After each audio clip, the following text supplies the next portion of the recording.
내용은 열 재앙에 관련한 내용입니다. 열 재앙은 크게 두 부분으로 나눌 수 있는데요. 7장부터 10장까지는 첫 번째 재앙부터 아홉 번째 재앙까지 이르는 앞부분이고요. 11장부터 12장까지는 마지막 열 번째 재앙 뒷부분입니다.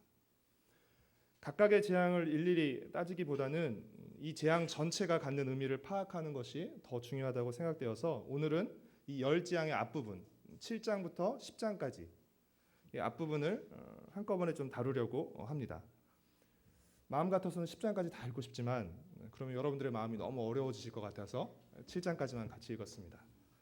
오늘 설교를 들으시고 읽지 못한 8장부터 10장까지는 여러분들이 꼭 집에 돌아가서 읽으시기를 부탁드리겠습니다. 여러분은 어릴 적에 하셨던 스무고개라는 놀이를 기억하시나요?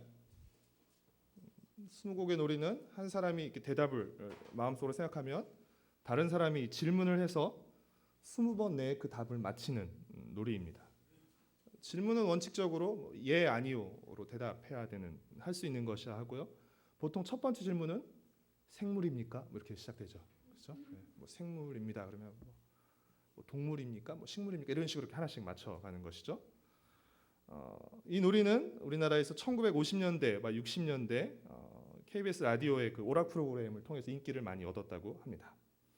오늘 우리가 다루고자 하는 열 재앙을 알기 쉽게 비유하면 하나님에 대한 열 고개라고 할 수 있습니다. 모세와 아론을 통해 이스라엘 백성을 보내라는 하나님의 말씀을 바로가 들었습니다. 그렇죠? 하나님께서 모세를 통해서 바로에게 가서 내 백성을 보내라라고 하는 그 하나님의 말씀을 전했습니다. 이 하나님의 말씀을 들은 바로의 첫 대답은 무엇이었습니까? 출애굽기 5장 2절의 말씀을 오늘 좀 이렇게 10장까지 왔다 갔다 할 테니까 좀 펴놓으시고 같이 좀 찾아가서 읽으셨으면 좋겠습니다. 5장 2절 말씀을 같이 읽겠습니다. 바로가 이르되 여호와가 누구이기에 내가 그의 목소리를 듣고 이스라엘을 보내겠느냐? 나는 여호와를 알지 못하니 이스라엘을 보내지 아니하리라. 바로의 대답은 무엇이었습니까? 하나님이 누군데? 왜 내가 하나님 말 들어야 되는데? 나는 하나님 모르니까 하나님 말 듣지 않겠다 였습니다. 하나님을 알지 못해서 하나님을 몰라서 하나님 말 듣지 않겠다는 바로의 말에 하나님은 한 가지 재앙을 통해서 하나님이 어떤 분이신지를 알려주시는 것입니다. 너 하나님 누군지 몰라? 하나하나의 재앙을 통해서 하나님이 어떤 분인지를 가르쳐 주시는 것입니다. 이 열재앙 사건을 여러분이 계속 읽어보시면 열재앙 사건에서 계속해서 반복적으로 나타나는 두 가지 표현이 있습니다. 열재앙 내내 반복적으로 두 가지 표현이 나타난다는 것은 그만큼 그것이 중요하다는 것을 의미하는 것이겠죠. 그중 하나는 하나님을 알게 하리라 라는 표현입니다. 우리 7장 17절 말씀을 같이 읽겠습니다. 여호와가 이같이 이르노니 내가 이로 말미암아 나를 여호와인 줄 알지라. 볼지어다 내가 내 손의 지팡이로 나일강을 치면 그것이 피로 변하고. 8장 10절 말씀을 같이 읽겠습니다. 8장 10절입니다. 그가 이르되 내일이니라. 모세가 이르되 왕의 말씀대로 하여 왕에게 우리 하나님 여호와와 같은 이가 없는 줄을 알게 하리니. 한 군데 더 찾겠습니다. 지금 눈 감고 계시는 시간 아니시고요. 눈 뜨시고 성경을 찾고 같이 읽으셔야 되는 시간입니다. 9장 14절 말씀 같이 읽겠습니다. 내가 이번에는 모든 재앙을 너와 내 신하와 내 백성에게 내려 온 천하에 나와 같은 자가 없음을 내가 알게 하리라. 하나님은 열 재앙을 통해서 바로와 바로의 신하 그리고 애굽 백성과 이스라엘 백성은 물론 온 천하에 하나님이 유일하시며 참된 신이심을 알려주신다는 것입니다. 이 열 재앙이 보면 주로 자연 질서의 파괴와 회복의 모습으로 나타나게 되는데요. 하나님은 이를 통해서 하나님이 천지 만물을 창조하시고 주관하시는 분이시라는 사실을 알려주시는 것입니다.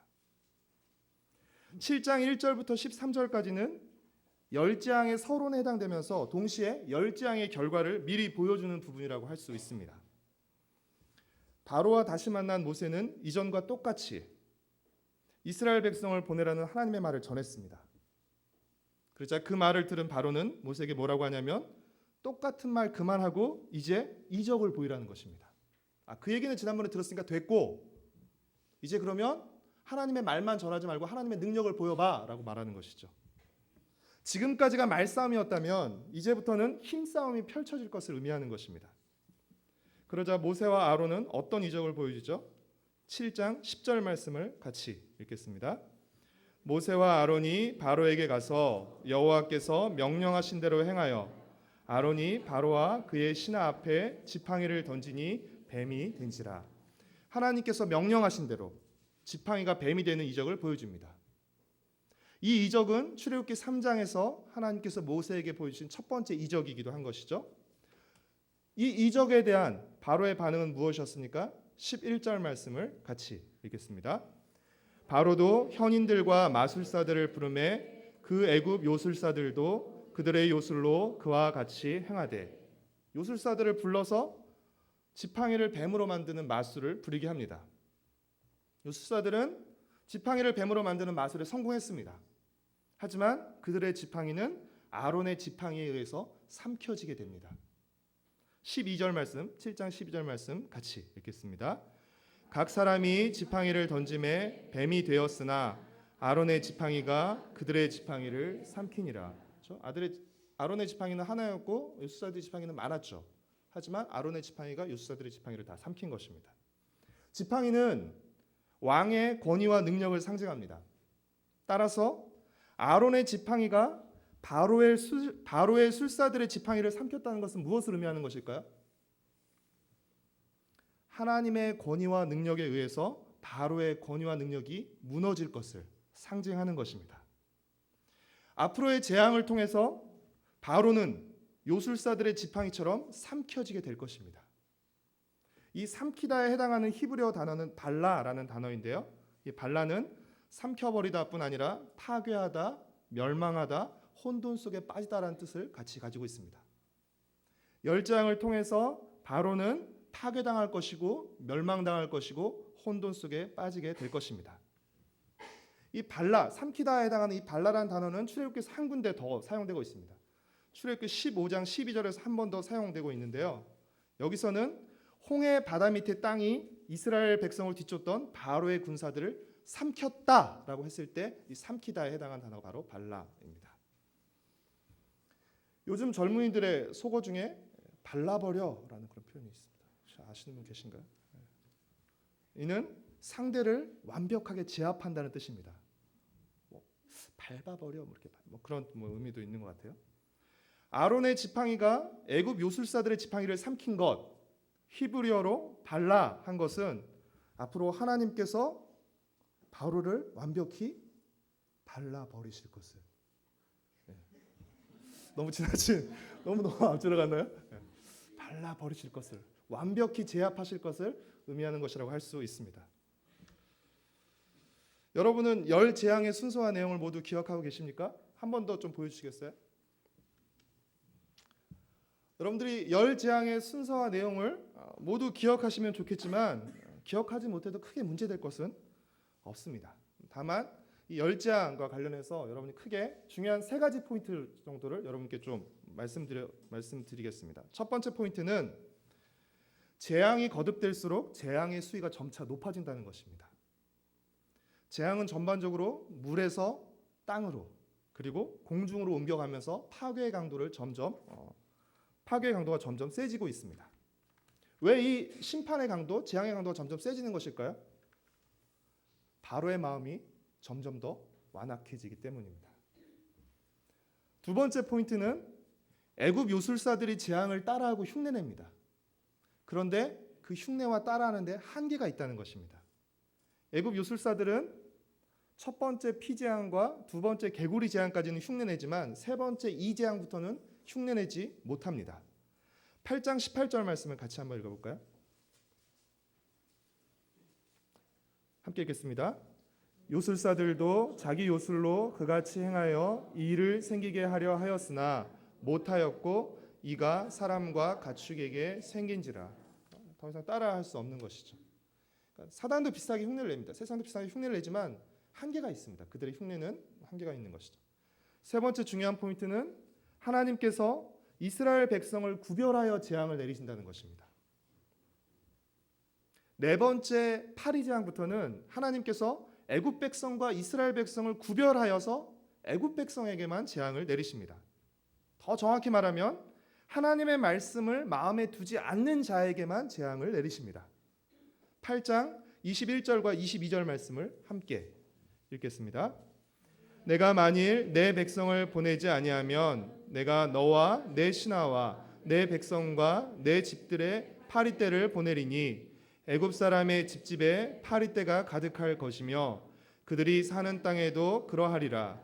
그날에 나는 내 백성이 거주하는 고센 땅을 구별하여 그곳에는 파리가 없게 하리니 이로 말미암아 이 땅에서 내가 여호와인 줄을 내가 알게 될 것이라.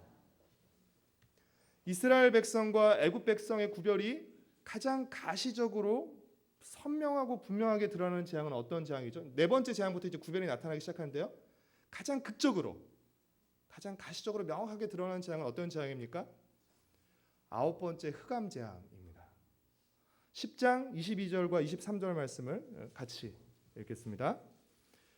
모세가 하늘을 향하여 손을 내밀매 캄캄한 흑암이 3일 동안 애굽 온 땅에 있어서 그 동안은 사람들이 서로 볼 수 없으며 자기 처소에서 일어나는 자가 없으되 온 이스라엘 자손들이 거주하는 곳에는 빛이 있었더라.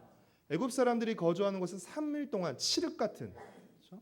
보이지 않아서 손으로 더듬어야만 확인할 수 있을 만큼 칠흑 같은 어둠 속에 살았지만 이스라엘 백성들이 사는 곳에는 빛이 있다는 것입니다. 굉장히 놀랍죠. 그런 의미에서 이 열재앙은 하나님이 어떤 분인지에 대한 교육뿐 아니라 하나님의 심판이라고도 할 수 있습니다. 왜냐하면 구별하고 있기 때문에 그렇습니다. 항상 하나님의 심판은 하나님의 대적자들에게는 멸망과 죽음을 의미하고 하나님의 백성들에게는 구원과 승리를 의미합니다. 이 열재앙 사건에서도 이 심판의 양면성, 하나님의 대적들에게는 죽음과 멸망, 하나님의 백성들에게는 구원과 승리라는 이 심판의 양면성이 열재앙 사건을 통해서도 잘 드러나고 있습니다. 이 열재앙 사건을 통해서 바로와 애굽 백성들은 울부짖고 고통을 당하고 그들의 모든 장자들은 죽게 되는데 그 이유가 무엇입니까?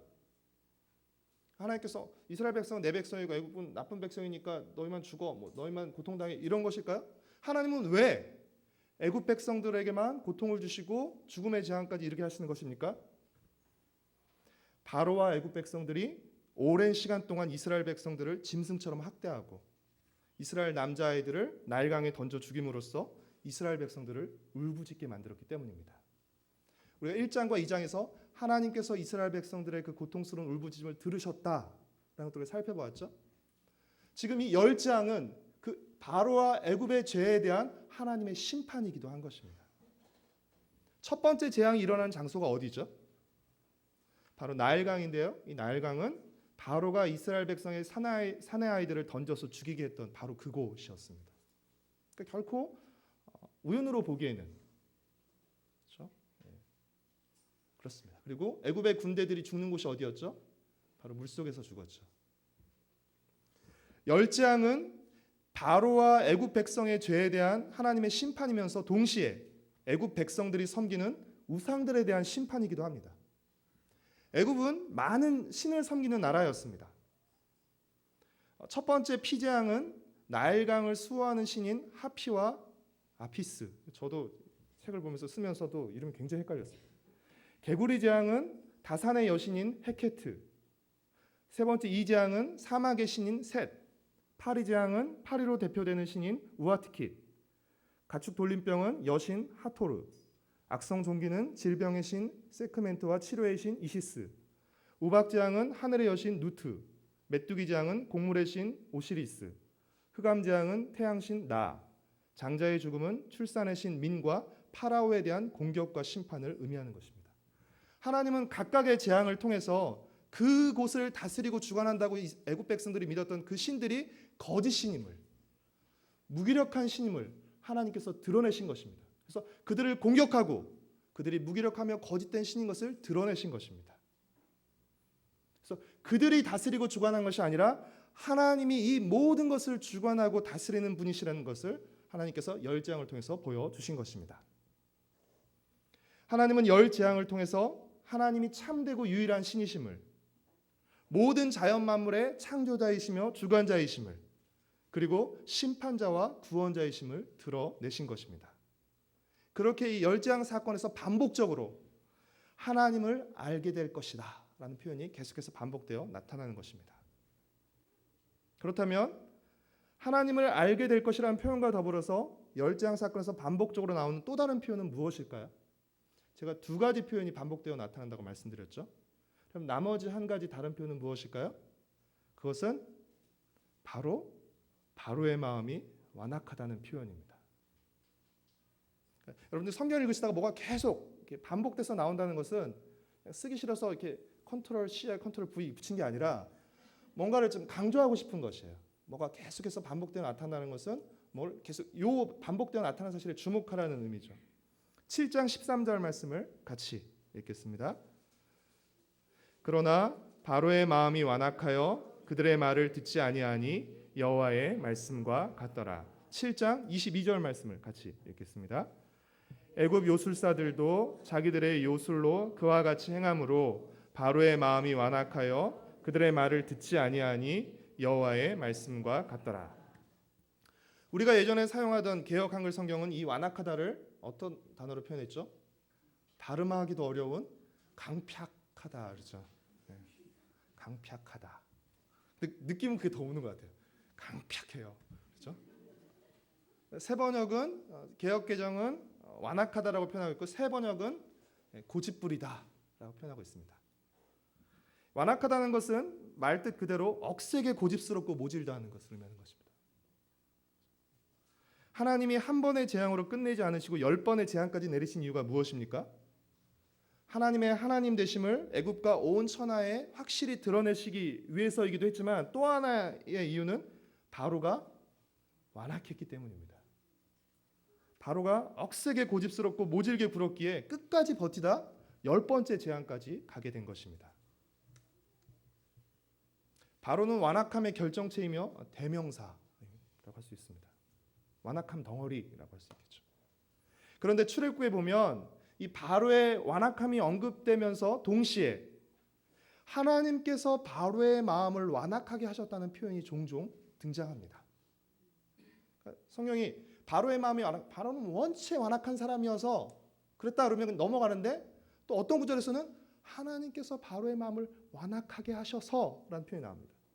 우리 9장 12절 말씀을 같이 읽겠습니다. 함께 읽겠습니다. 그러나 여호와께서 바로의 마음을 완악하게 하셨으므로 그들의 말을 듣지 아니하였으니 여호와께서 모세에게 말씀하심과 같더라. 10장 20절 말씀 한 군데 더 찾아 읽겠습니다. 함께 읽겠습니다. 그러나 여호와께서 바로의 마음을 완악하게 하셨으므로 이스라엘 자손을 보내지 아니하였더라. 우리가 이 두 구절만 보면 하나님께서 바로의 마음을 완악하게 하셨기에 바로가 하나님의 말씀을 듣지 않는 것으로 여겨집니다. 만약 그렇다면 하나님께서 바로의 마음을 완악하게 하셔서 바로가 하나님의 말씀을 듣지 않은 것이라면 그렇다면 바로에게 불순종과 거역의 책임을 묻는 것은 어떻게 보면 억울한 일이라고 할 수 있습니다. 아니 하나님께서 마음을 완악하게 하셔서 불순종했는데 불순종했다고 혼내시면 그렇죠? 왜냐하면 만약에 그랬다면 그는 불순종할 수밖에 없었던 일종의 피해자가 되는 셈이기 때문에 그렇습니다. 그러나 결코 그렇지 않습니다. 왜냐하면 바로는 순종하고 싶었는데 하나님 때문에 불순종할 수밖에 없었던 것이 아니라 그가 불순종하기로 선택했기 때문입니다. 바로는 완악하기 싫었어요. 굉장히 부드럽고 착한 사람이었는데 완악하기 싫었는데 하나님께서 완악한 마음을 주셔서 완악하게 하셔서 어쩔 수 없이 완악하게 된 것이 아니라 그는 완악한 마음을 가지고 있었던 사람이기 때문에 완악하게 된 것입니다. 이는 마치 강팍한 마음으로 죄를 지으면 그렇죠? 강팍한 마음으로 죄를 지으면 어떻게 되죠? 죄를 지음으로써 그 마음이 어떻게 됩니까? 더 강팍해지게 됩니다. 마음이 강팍해지는 것, 마음이 완악해지는 것은 어느 한순간에 그런 모드로 전환되는 것이 결코 아닙니다. 착한 마음인데 완악, 모두 이렇게 버튼 하나 누르면 우리 마음이 완악으로 바뀌는 것이 아니에요.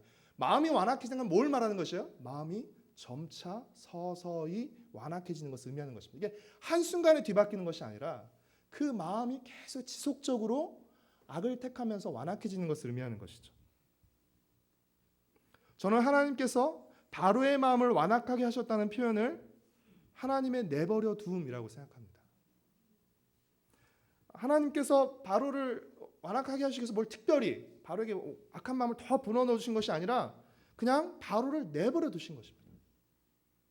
바로가 하고 싶은 대로, 자기 욕심대로 내버려 둔 것이죠. 흘러가는 물을 그냥 내버려 두면 저절로 높은 데서 낮은 데로 흘러가는 것처럼 완악한 마음을 가진 바로를 그냥 내버려 두면 바로는 저절로 완악하게 굴 것이기 때문입니다.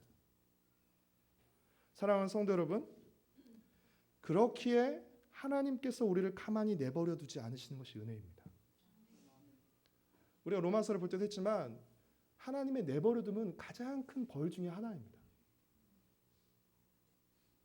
여러분, 회개할 마음을 주시는 것도 은혜예요. 내가 회개해야지 그렇게 해서 회개되는 거 아닙니다. 회개도 우리 힘으로 하는 것이 결코 아닙니다. 우리 안에 성령님이 계시고 우리 죄와 연약함 때문에 성령님이 탄식하시고 그래서 우리에게 죄를 깨닫게 하시고 아파하게 하시고 그리고 회개할 마음을 주시기 때문에 우리가 회개할 수 있는 것입니다. 우리가 예배를 나와서 찬양을 들으면서 우리 마음이 좀 뭉클해지고 또 새로워지고 말씀을 들으면 마음이 뜨거워지고 이거 굉장히 큰 은혜입니다. 하나님께서 우리의 마음을 만지시고 계시다는 증거이기 때문에 그렇습니다. 진짜 무서운 건 뭔지 아세요? 예배도 빠지지 않고 다 하는데 어떻게 해요? 마음이 아무런 감동도 없어요. 진짜 무섭습니다. 하나님께서 우리의 마음을 만져주시고 부드럽게 해주시지 않는다면 우리는 얼마든지 바로와 같이 완악한 사람이 될 수 있습니다. 바로는 특별히 더 나쁘고 악한 악의 대명사가 아니라 하나님께서 우리를 그냥 내버렸다고 생각해 보세요. 우리도 얼마든지 바로와 같은 사람 될 수 있습니다. 저는 그런 의미에서 성경이 하나님께서 바로의 마음을 완악하게 하셨다고 표현했다고 생각합니다. 이 내용과 조금 연결되는 내용인데요. 지난주에 한 집사님께서 결코 실패하지 않는 하나님의 계획에 대한 말씀을 들으시고 그러면 사무엘상 15장 35절에 여호와께서 사울을 왕으로 삼으신 것을 후회하셨다는 표현을 어떻게 이해해야 하냐고 물으셨습니다. 하나님의 계획은 실패가 없는데 후회는 곧 실패를 전제하는 건 아니냐 것이었죠.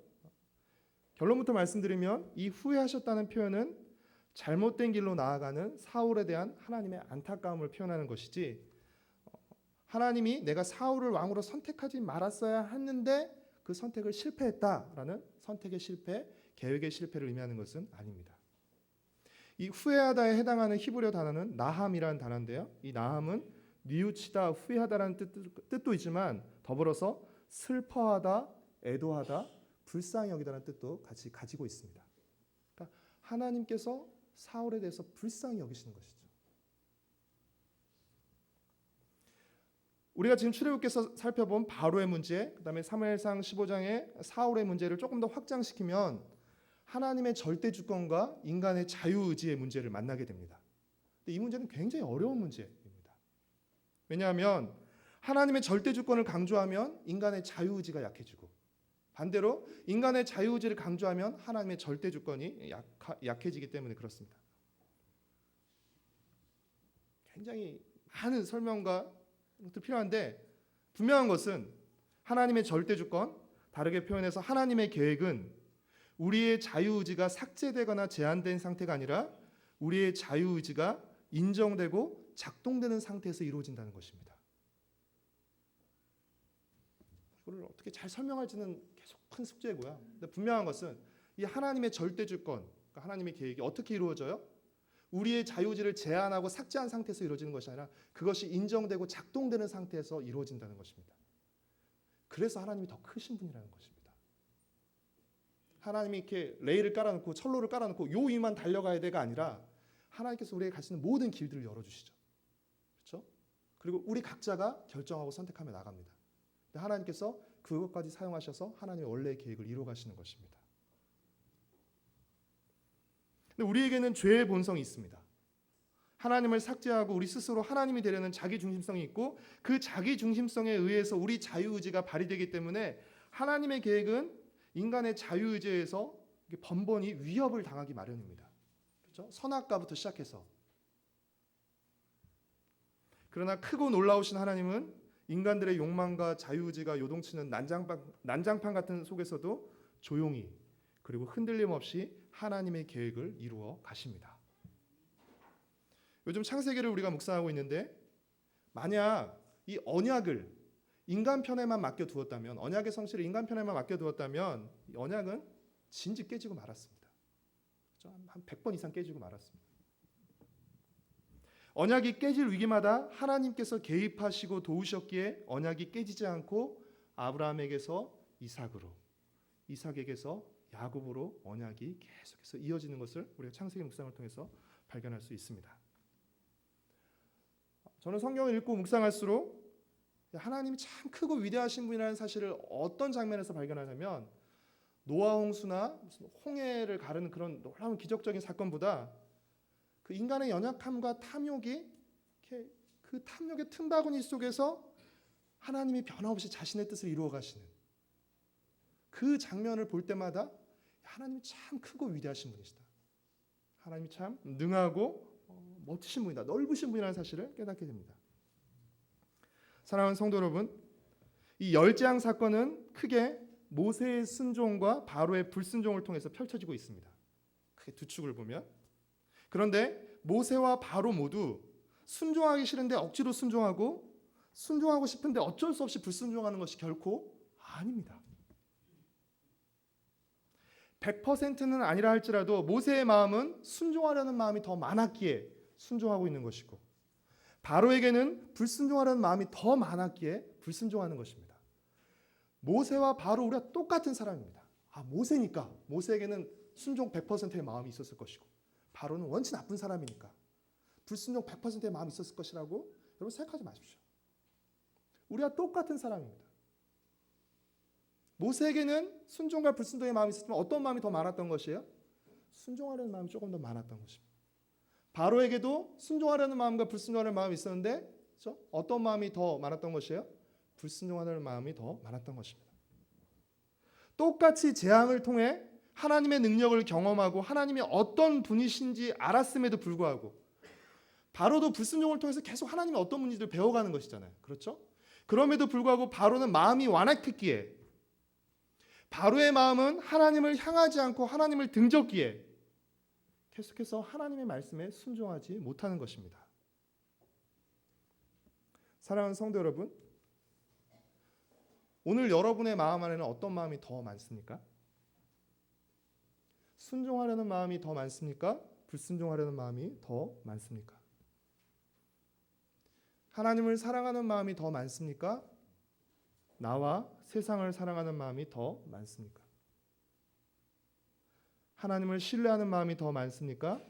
문제를 두려워하는 마음이 더 많습니까? 또한 여러분의 마음은 어느 방향을 향하고 있습니까? 하나님을 향하고 있습니까? 하나님을 등지고 있습니까? 하나님을 향하지 않으면 하나님을 등지는 것밖에 없습니다. 바로는 하나님의 능력을 경험하고 하나님이 어떤 분인지를 알려주는 재앙을 보면서도 완악하게 구는 쪽을 선택했습니다.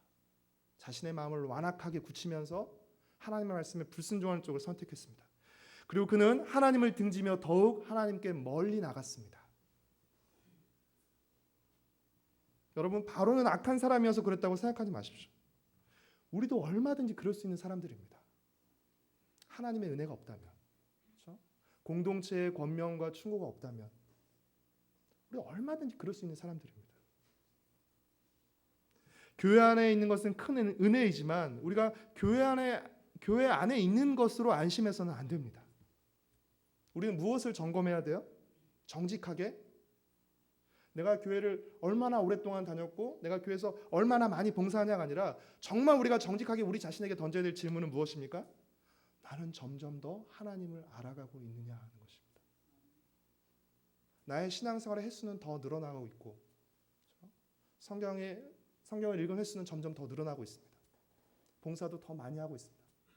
그러면 나는 점점 더 하나님을 알아가고 있는가?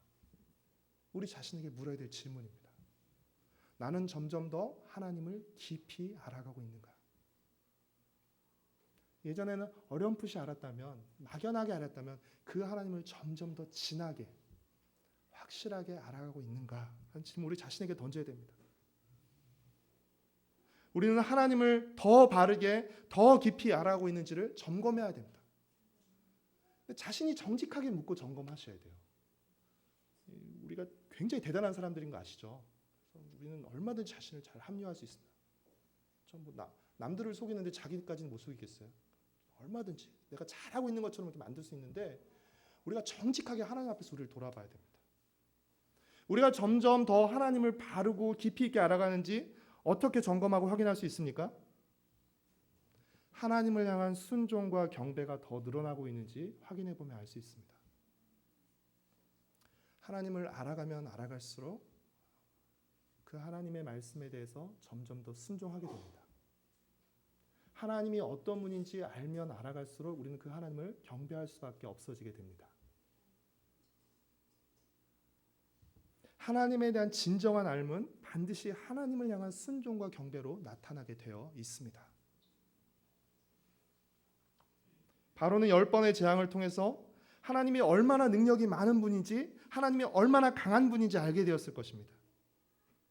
그러나 그는 하나님께 순종하지 않고 경배하지 않았습니다. 10번째 재앙까지 당하니까 마지못해서 진짜 어쩔 수 없이 눈물을 머금고 이스라엘 백성을 보내죠. 그렇죠? 근데 어떻게 해요? 이스라엘 백성들이 바닷가 근처에서 헤매고 있다는 소리를 들으니까 어떻게 됩니까? 네. 잘 됐어 이러죠. 그렇죠? 자신의 군대를 보내서 그들을 뒤쫓게 하죠. 그 마음의 완악함이 계속 남아있는 것이에요. 10번이나 이렇게, 그렇죠? 10번이나 맞고도 그 완악함, 그게 바로 인간입니다. 우리도 얼마든지 그럴 수 있어요. 하나님을 알아가는 이 10곡에는 완악한 마음으로는 도저히 마칠 수 없습니다.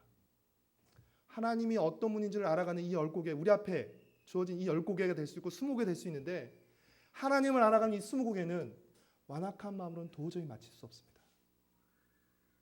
오직 믿음으로만 마칠 수 있습니다. 하나님이 어떤 분을 하나하나, 우리 삶의 사건 하나하나를 통해서 우리가 무엇을 배워야 되는 것이요? 하나님이 어떤 분인지를 배워가야 되는 것이죠. 그리고 그 하나님을 알고 그 하나님에 대한 순종과 경배로 계속 이어져야 되는 것이죠. 사랑하는 성도 여러분, 우리는 하나님을 아는 만큼 믿을 수 있습니다. 그렇죠? 모르면 절대 믿을 수 없어요. 모르는 사람 믿으실 수 있으세요? 처음 만나는데 처음 뵙겠습니다. 당신을 믿습니다. 이건 되지 않죠. 첫눈에 반했다는 들어봤어도 첫눈에 믿겠다는 존재할 수가 없습니다. 여러분, 아는 만큼 믿을 수 있습니다. 그리고 믿는 만큼만 순종할 수 있습니다. 또 순종하는 만큼 하나님을 더 깊이 알아갈 수 있습니다.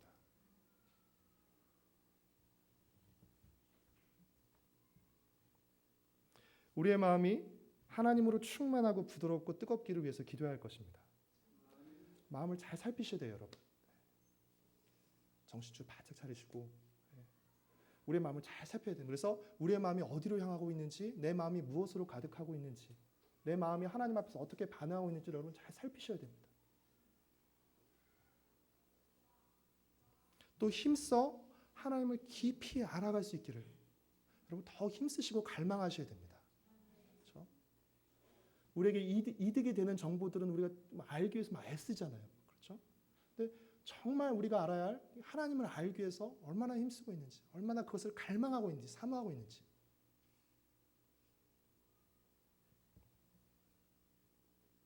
마지막으로 하나님에 대한 알을 하나님을 향한 삶으로 증명하며 드러내는 저와 여러분, 그리고 우리 가정과 새도롭교회 공동체가 되기를 간절히 소망하고 축복합니다. 우리 함께 같이 찬양하시고 기도하시겠습니다.